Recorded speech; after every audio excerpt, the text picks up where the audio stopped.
Hi everybody, welcome to Helsdon Outdoors. I get a lot of questions about sleeping pads, so here's a video about everything I think you should know about sleeping pads.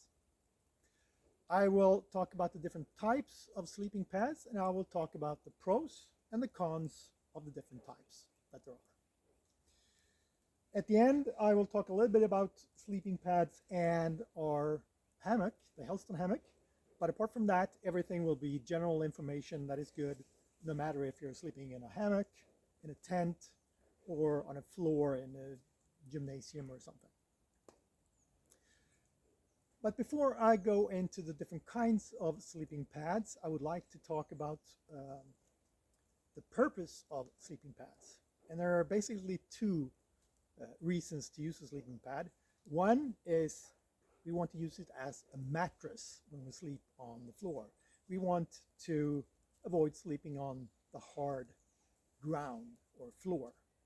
So we want a cushion or a mattress of air in between our bodies and the hard floor. And this is fairly easy to understand.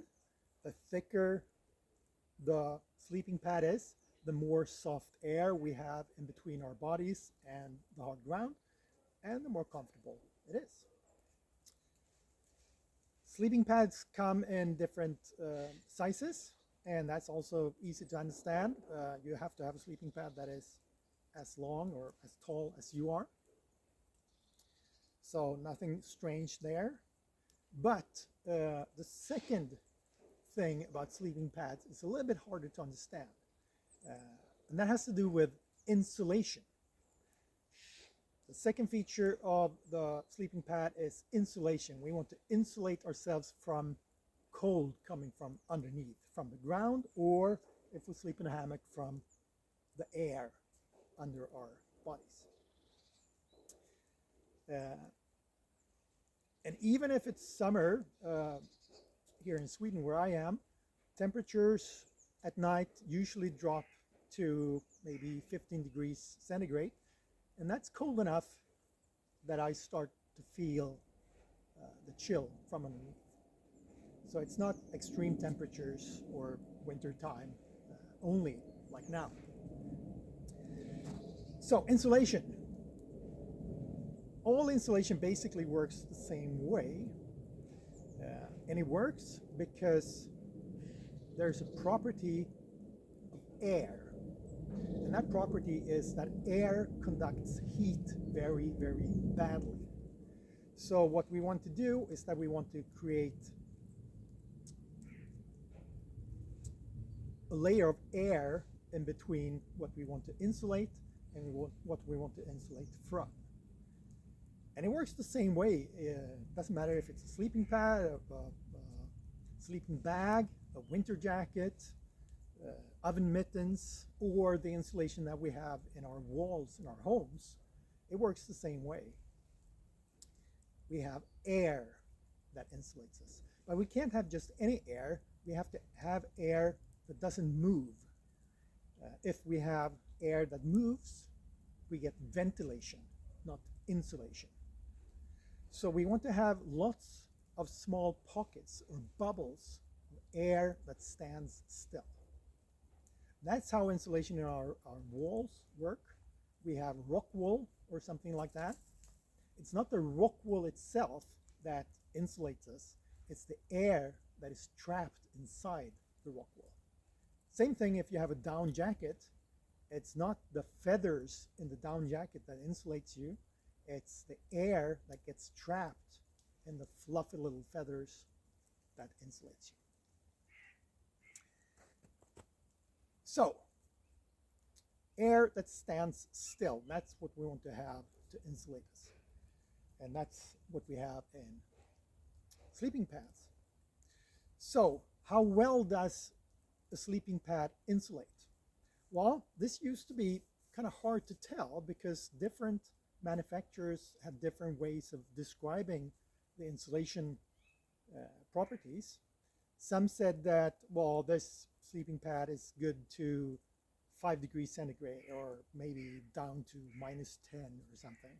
Others said that this is a sleeping pad for 3 seasons: summer, spring, and fall. Other said that this is a 4 season or maybe a winter sleeping pad. But what winter? Are we talking about the winter in Yukon, Canada, or Florida? That's a pretty big difference. And temperature, what temperature are we talking about? Are we talking about the temperature in the air or the temperature in the ground? What if we're sleeping in the summer on a glacier? What temperature are we talking about? And how can we tell if one sleeping pad insulates better than another? Well, the good news is, since a few years ago, we have another way of describing insulation properties, and we actually have a way of measuring it. And what they do is that they have a source of heat, and then they have a sleeping pad, and then they have a thermometer and a clock. And they measure how long does it take for the heat to pass through the sleeping pad to reach the thermometer. And that gives us something called an R value. And remember, it doesn't matter if it's heat or cold. Heat or cold are just two sides of the same coin. So it doesn't matter if we want to insulate from heat or from cold. When it comes to sleeping pads, it's cold of course. So we get an R value. The R scale is linear, which means that if we have a sleeping pad with R2, it insulates twice as good as an R1 sleeping pad. If we have an R4 sleeping pad, that is twice as good as the R2 and 4 times as good as the R1. If we have 2 sleeping pads, an R1 and an R2 on top of each other, that gives us R3. So, how many R's do you need? That's individual. Depends on where you sleep, who you are, and other factors. Personally, when I sleep in a hammock in the summer here in Sweden, I usually use a sleeping pad with an R value of 1 or 2. That's perfectly good for me. In the spring and in the fall, I would like to have some R3 perhaps, maybe even up to R4. And in the winter, I would like to have R5 or more to feel comfortable. But that's, again, individual and depends on where you're sleeping, if it's windy, if you're indoors or outdoors, or whatever. Okay, so that's insulation. Now let's talk about the different kinds of sleeping pads. Let's start with this one. It's a closed cell sleeping pad. It's been around for as long as I can remember. I bought this when I was a kid 40 years ago in a market. It cost me like €1 or a US dollar. And that's what's good about this one. First of all, it's cheap. Well, you can't get it for $1 or €1 anymore, probably 10 more likely. But still, it's the cheapest type of sleeping pad that you can get. And second, I've had this for 40 years, and I've used it for 40 years, and it's still good. I'm still using it. So it's very, very hard to break. It will last as long as you, probably. I think I'll have this for the rest of my life. And you can use it when you sit around the campfire. It doesn't matter if a spark flies on it and burns a little hole in it. It will still be good. You can actually stick your knife through it. Of course, the little air bubbles where you stick your knife, they will pop, but everything else will be just as good. And it's very easy to use. You just roll it out and you're done. So it's cheap. It's very, very hard to break. It's easy to use, it's light, but it's not very thick. This is not a very comfortable mattress to sleep on. This is actually the pad I used when I was a kid and all the way up to into my teens. Now I've reached an age where I wouldn't even think of using this on the ground.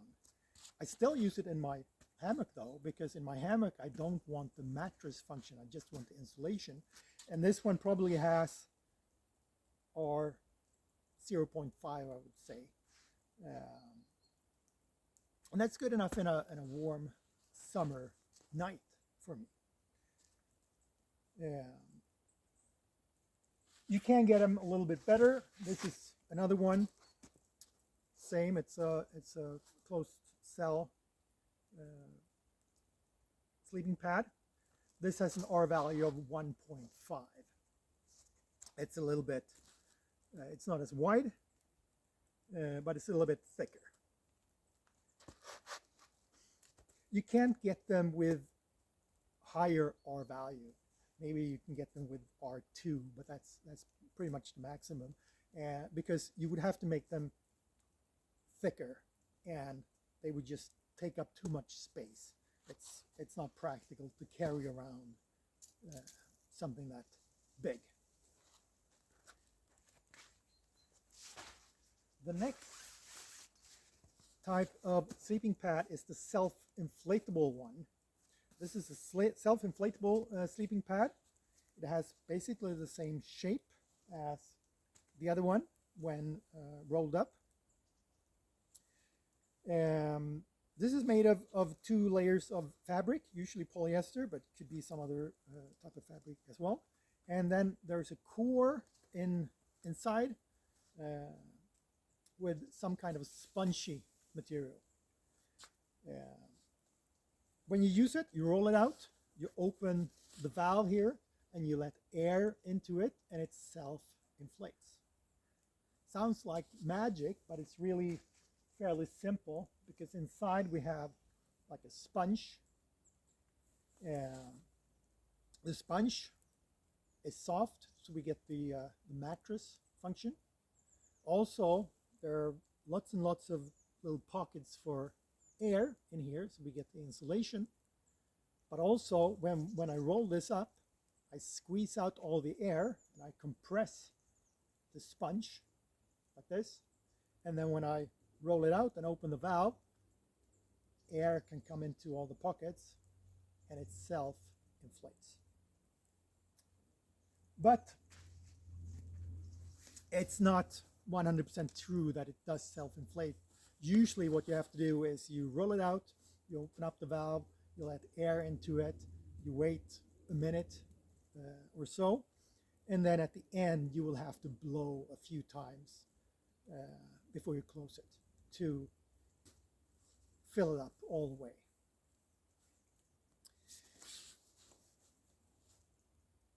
It's a lot more comfortable to sleep on the ground with this one because it's thicker. You can get this, most of them are like 3, 4, or 5 centimeters. You can get thicker ones as well.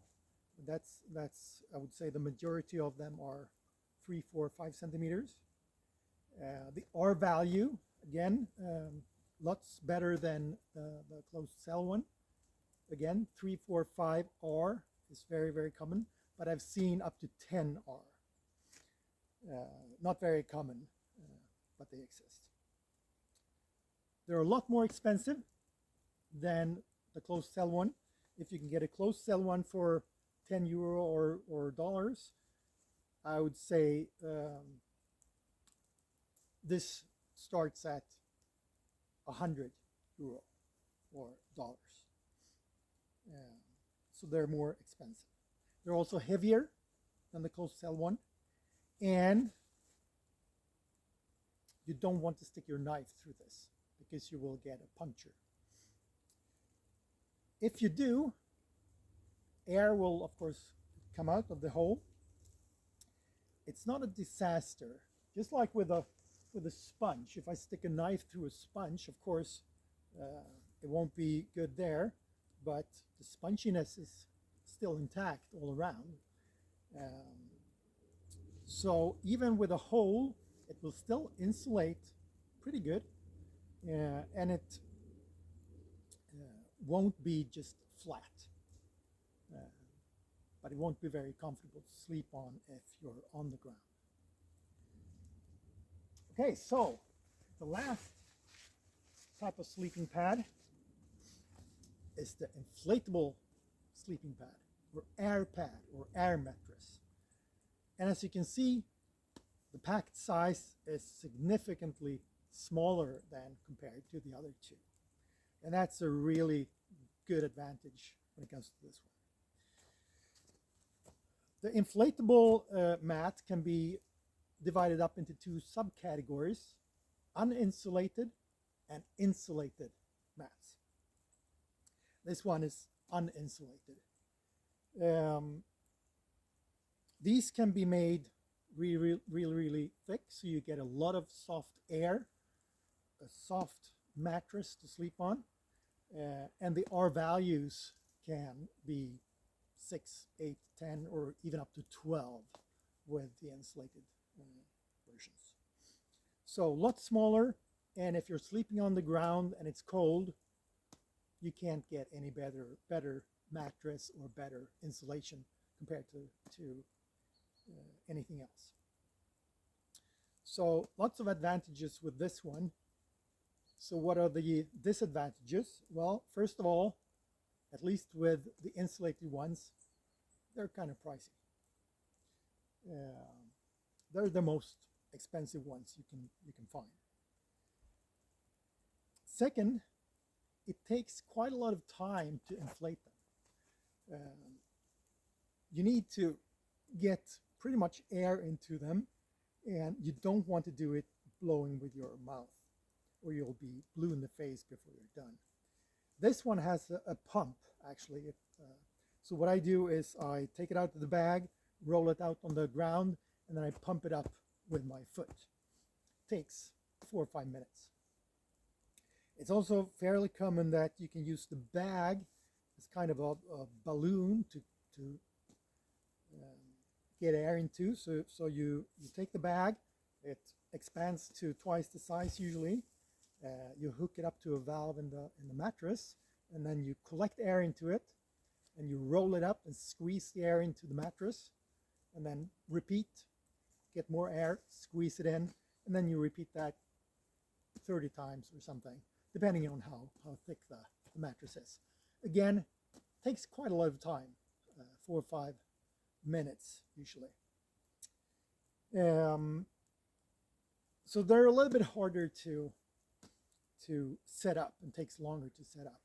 And the last thing, if you get a hole, even if it's small, all the air will come out, and you will have no mattress and no insulation, and you probably won't sleep anymore that night.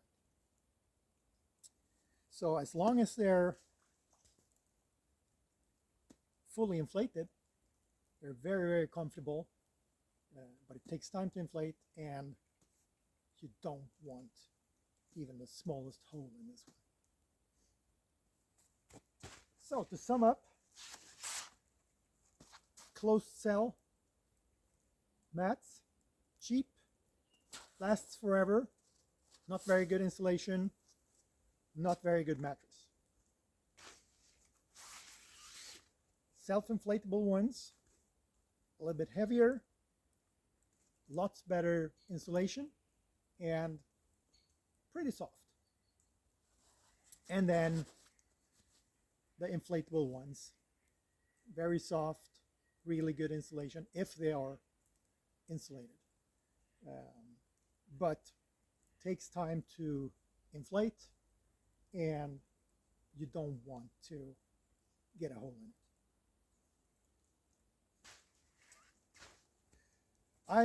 In the summer, I use closed cell one.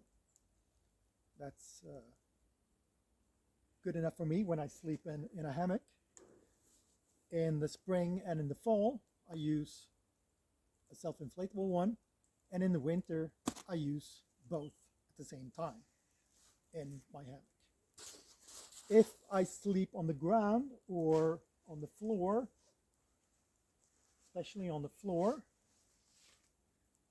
I have my inflatable sleeping pad, but this is uninsulated, so I always use it together with one or the other.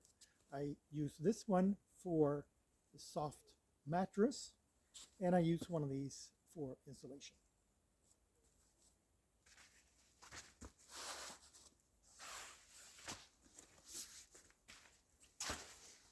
So that's that about sleeping pads.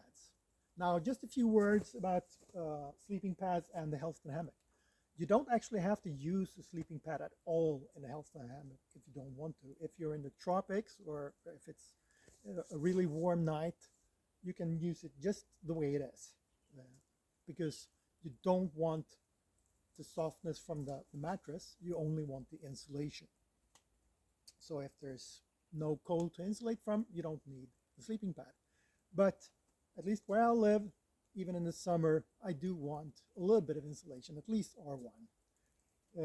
And this one has a double bottom, so there's double layer fabrics here where you can put your sleeping pad into.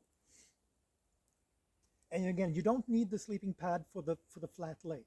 There are other lay flat hammocks, and pretty much all of them need an inflatable sleeping pad from the same brand that comes with the hammock, because all of them basically are built around that inflatable sleeping pad, and the inflatable sleeping pad creates like a floor that you can sleep on. You don't need this, you don't need that with this one, because the construction of the hammock itself creates the flat lay. So in between the two layers of fabric in the hammock, you can put your sleeping pad.